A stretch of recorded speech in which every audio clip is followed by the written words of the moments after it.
Hello everybody, it's your boy. I've got myself a nice fresh cut, it's a beautiful day in the spring, and I thought I'd give you a nice fresh video. This is going to be a reaction to Keir Starmer talking to one of his voters, or I assume former voters now, because as we'll go through, we'll see that this man has lost faith in the party that he voted for pretty much all of his adult life. Politicians can be very out of touch at the best of times, but in this particular day and age, they really can't afford to be, because of what they've put everybody through for the past year and a half. The last thing they need to be is out of touch and handling their voters terribly and treating them like crap. But what does Keir Starmer do in his high and mighty socialist ways? Oh, he treats the man that has voted for his party for all his adult life like crap and trying to make out that he's some kind of crazy madman who doesn't know what he's talking about, and he's the selfish one, not Starmer. So let's just give you some context, at least as much as I can, because the clips seem to be largely out of context, as is per usual with these viral videos. This comes from an account, a blue checkmark account, by the name of Stephen Sumner. Stephen Sumner is a self-styled local democracy reporter covering Bath and North East Somerset Council and North Somerset Council, so I assume he must be kind of on the left, being, local democracy reporter and all that, but I don't know. It doesn't really matter. I'm going to assume that he was there at the time and that he may have filmed some of this, but I might be wrong. Maybe he just has access to the footage. But essentially, Keir Starmer has been going around this side of the country to talk to his voters to see what they want, what they need, how they feel about what's going on. And well, he just so happened to meet a very angry pub landlord by the name of Rod Humphreys. And when you look at him, he looks like the stereotypical middle-class Labour voter as well, with the hair and the style and everything. But this man is not happy, as we shall see. I am truthfully incandescent about the job you've done. No, not when you lift me on. Yes. Do you know what the average age of death with COVID is? According to official national statistics, it's 82 years and 3 months. The average age of death normally, 81 years.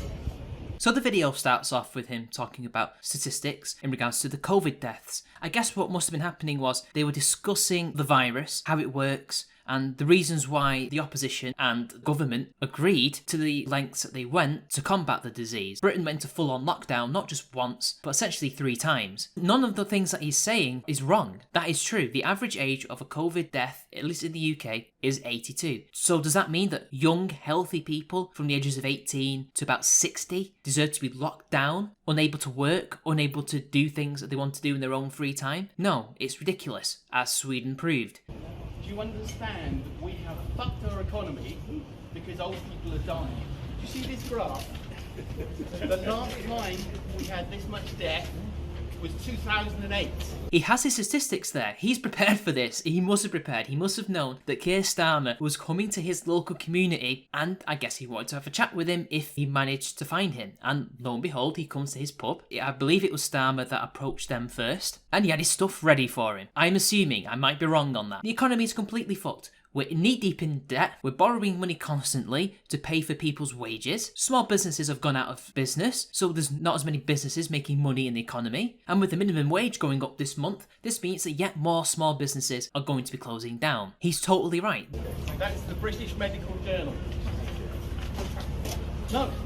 Just look at Keir Starmer's body language. He does not want to hear it. He doesn't want to hear this guy's opinion, even though he's there, allegedly, to hear the opinions of his voters, of his supporters, or even of neutral people that he needs to convince to win the next election in a couple of years, or at the very least, for the council elections that are coming up in May. And yet he's just completely dismissive. I'm sorry, Starmer, but you have to listen to these people. You have to take them seriously because that's your job. You need to know what they're thinking in order to formulate a good strategy to win elections. You can't just go out into the public and just assume and demand that people tell you what you want to hear. But trust me guys, it starts to get a hell of a lot worse. I came here to speak to this man, not your security.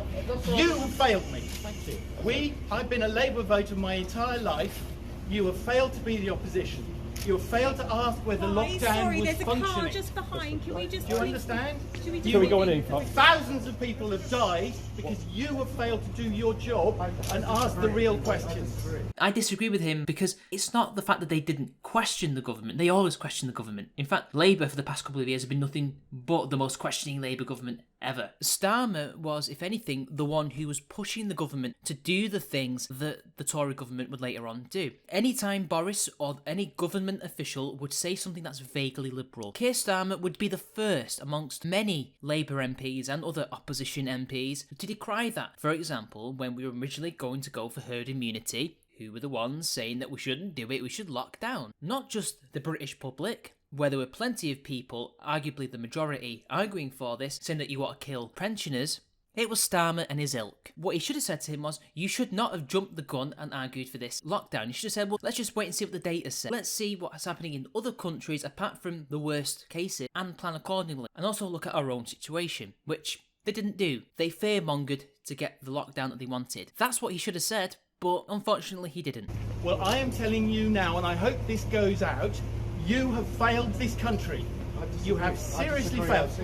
You have allowed our children to wear masks in school when it's never been any evidence for it. Guys, can you have coffee, please? Do you want to come on in here, Mum? Come on in, please. But the principal on the hospital, they've been on the front line keeping people alive. So I really don't need lectures from you about this pandemic. You've got one.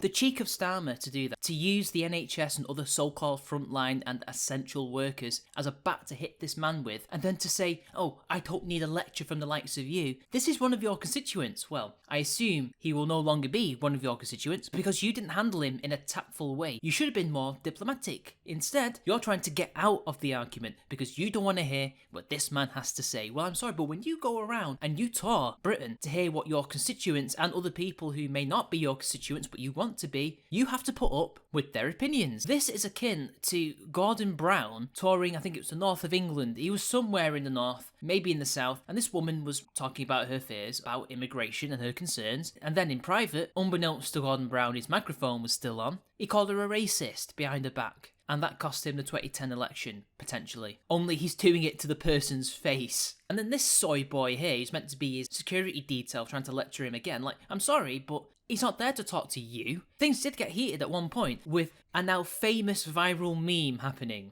That man is not allowed in my pub. Get out of my pub. Go on. Get out of my pub. Sorry, can you keep out the way? Thank you. Thank you. Right, I can't. Now, I assume this must have happened before he calmed down and gave him the lecture that he deserved. This is great. I actually kind of like this. Some people were calling him a lunatic, but to use their arguments, well, you know, we've been locked down for so long, tempers are bound to run high, people are bound to be a bit more on edge because they've not been able to walk out and do the things they need to do and work. This is a year and a half of pent-up frustration, and this is one of the people that caused him to suffer during that lockdown, who caused his business to be shut down temporarily and incur financial losses. No wonder the man's angry, and I think it shows the gap between us and the politicians. They don't have a clue, nor do they particularly care. Now, unfortunately, the co-owner is a bit more of a cook and said that this guy's views don't represent us all. Pub is getting blamed for it. And we're getting death by social media when actually Rod's the one that held those opinions, not me. So there you go, he's here. That's it. And yet, fair enough, whatever, but I'm sorry, the guy was speaking the truth. You may disagree with him and think it was necessary, but would you be saying that if the pub closed down? I don't believe that. But things get worse because Starmer decides, after leaving this, to talk to LBC and then does a Gordon Brown. Approached me, and from what I could understand, he profoundly thought that we shouldn't have had a lockdown, that we shouldn't have restrictions, and I'm not sure he really thought there was a pandemic. He clearly said there was one. He just said it was not as bad as you make it out to be. Because he mentioned the average person that would die of the pandemic, and that is 82-year-olds. He clearly believes it's a thing. He just does not believe that it's worth such the extreme level of lockdown that we went through. We went through the worst lockdown in Europe. You're lying about him. We've now gotten to the point where just saying I disagree with the methods of how to deal with the pandemic is now saying, oh, you're denying that the pandemic happened at all. What a complete straw man of that guy's point. He wasn't making that point at all. He's not a denier. He's entitled to that view. I profoundly disagree with him. And I think the vast majority of people in Bath and across the country will profoundly disagree with him. He's entitled to that view. Some people do take the view that we don't need restrictions. I don't. I don't because I've seen the number of people who've tragically lost their lives from this virus. I don't because my wife works in the NHS. I know the impact on her hospital of the virus and how close it was to being overwhelmed. But It wasn't overwhelmed because of the virus, potentially, it was overwhelmed because the NHS is badly run and organised. Some hospitals were overrun due to the pandemic, in places like London where there's a hell of a lot of people, but in other places, not just in England, but in Scotland, Wales and Northern Ireland and across the West, a lot of places were empty. Nightingale hospitals, for example, that we set up, that were run by the military in case that we had loads of people that were going to be sick and dying, they were hardly ever used. In fact, most of them have been empty for the past year and a half, and some of them have even closed down. In Manchester, the GMEX venue has been a Nightingale for a year and a half, and literally, I went past that on the tram a few weeks ago. There's no activity going on there. It's quiet. And when people see things like that they're empty, they're not being used, they're being closed down, and when nurses and doctors are going on TikTok making dance videos and other stupid challenges in full PPE gear, I have you know, wasting the equipment that we had a shortage of, which I thought was funny. They were doing it even when there was a shortage. You have to wonder just how bad it actually was for our hospitals, at least in most places. you know, he took a different view. I profoundly disagree.